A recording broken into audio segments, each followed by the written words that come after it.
Just I know before we continue, you always hear people say, "Oh, my husband or my wife is my best friend." Usually it's the wife saying that a lot of the time, right?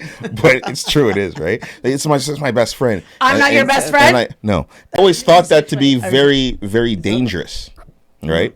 If you just take, we go to stats a lot in numbers, right? Yeah. Because 70% or 50, we'll just say 50% of marriages end in divorce. So I was like, so if that is your best friend that you spend every waking moment with of your life, and you've been married for 20 years, which is a large chunk of a human's life, and now you split, and most divorces aren't amicable, right?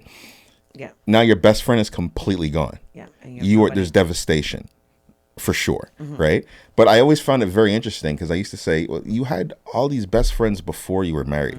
Where did they go? Yeah. Why were they pushed aside? Who pushed them aside? Which kind of came back to when we were talking about people misunderstanding your relationship and thinking you're pushing them out when it's not the case. No. It's a thing of growth, right?